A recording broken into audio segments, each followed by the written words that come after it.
नमस्कार दोस्तों, मेरे चैनल पे आपका स्वागत है।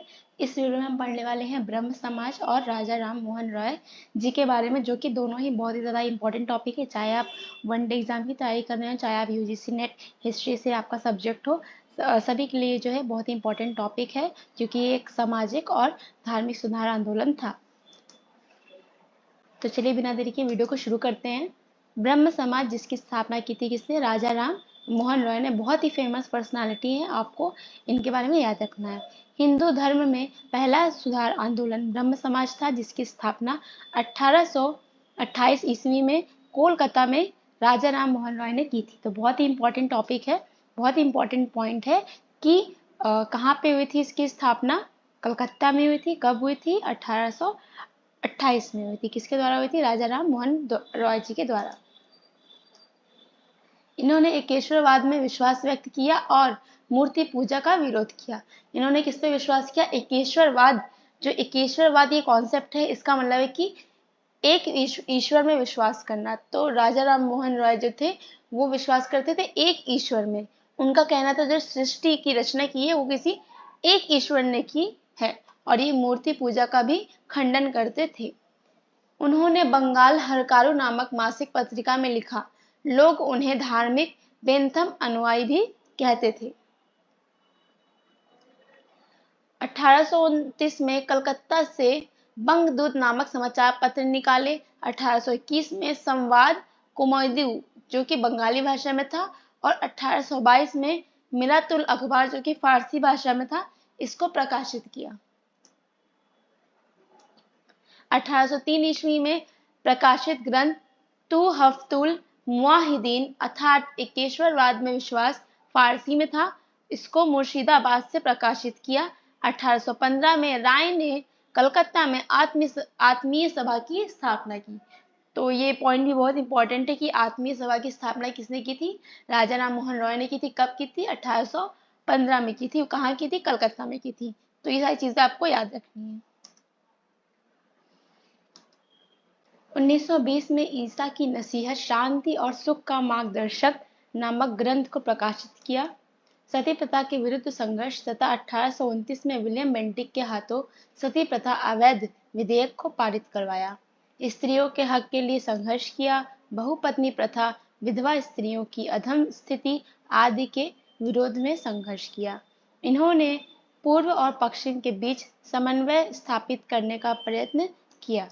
1833 में उनकी इंग्लैंड में मृत्यु के कारण ब्रह्म समाज का मार्गदर्शन नहीं रहा और इसमें शिथिलता आ गई। तो 1833 में इंग्लैंड में जो है राजा राम मोहन रॉय जी की मृत्यु हो जाती है, और बिना किसी मार्गदर्शन के ब्रह्म समाज में जो है शिथिलता आ जाती है। मतलब जितना इफेक्टिव वो राजा राम मोहन रॉय के उपस्थिति में कर रहा था, उतना वो अनुपस्थिति में नहीं कर रहा था, उसमें लचीलापन आ जाता है। ब्रह्म समाज में नया जीवन लाने का श्रेय महर्षि देवेंद्रनाथ टैगोर को जाता है।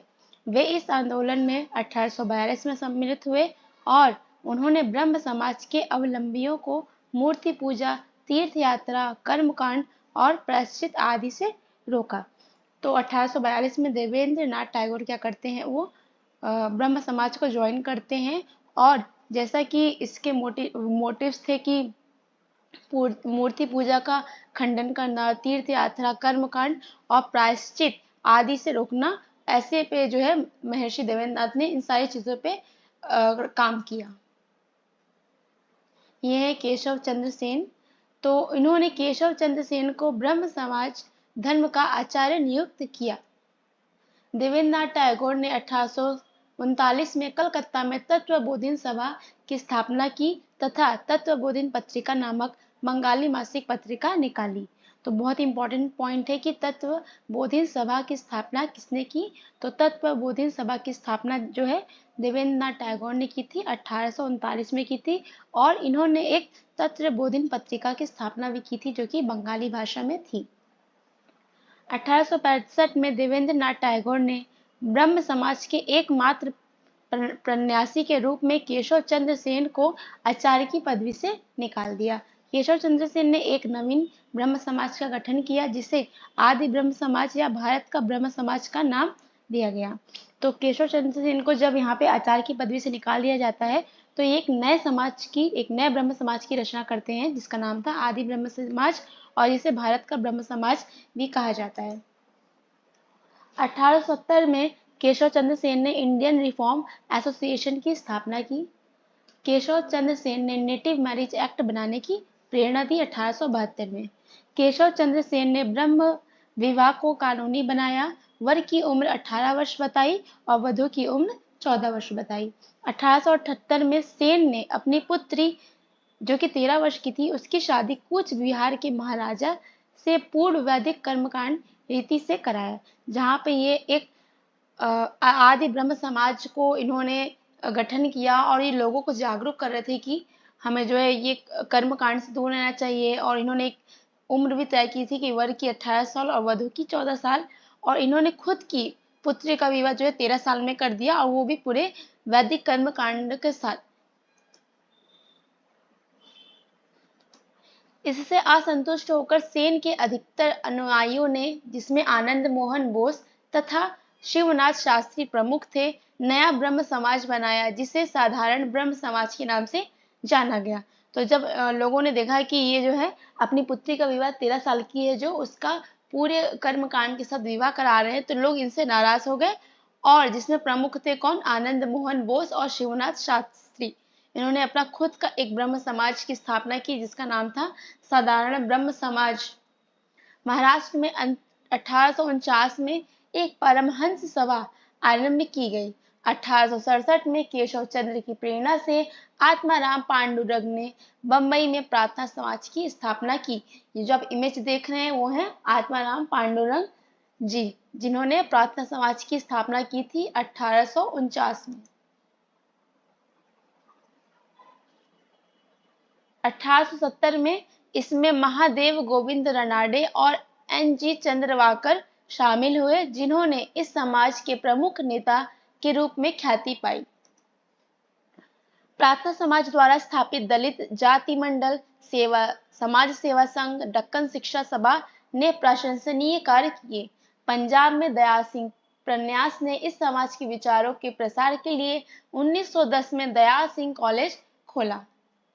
राजा राम मोहन रॉय ने जाति पाति को हटाने के लिए शैव वैवाहिक पद्धति अपनाने पर बल दिया। राजा राम मोहन रॉय ने दिसंबर 1823 में लॉर्ड एमहर्स्ट को एक पत्र लिखा जिसमें सरकार से उदारवादी शिक्षा अपनाने का आग्रह किया। 1821 में स्पेन में संवैधानिक रूना स्थापित होने पर कलकत्ता में एक समारोह किया। इस पॉइंट से पता चलता है कि राजा राम मोहन रॉय जो है शिक्षा के प्रति भी जो है वो चेंजेस लाने की कोशिश कर रहे थे, शिक्षा के प्रति आंदोलन स्टार्ट करने की कोशिश कर रहे थे, शिक्षा में सुधार लाने का प्रयास कर रहे थे। तो ये वीडियो यहाँ पे खत्म होती है। आपको एक क्वेश्चन का आंसर देना है कमेंट सेक्शन में। राजा राम मोहन रॉय को किसकी उपाधि दी गई थी? इसका आंसर जो है आपको कमेंट सेक्शन में देना है। तो अगर आपको ये वीडियो पसंद आई है, ये वीडियो आपके लिए थोड़ी भी हेल्पफुल रही है, तो आप इस वीडियो को लाइक, सब्सक्राइब और शेयर करके हमारे चैनल को सपोर्ट कर सकते हैं। मिलते हैं नए वीडियो में नए टॉपिक के साथ।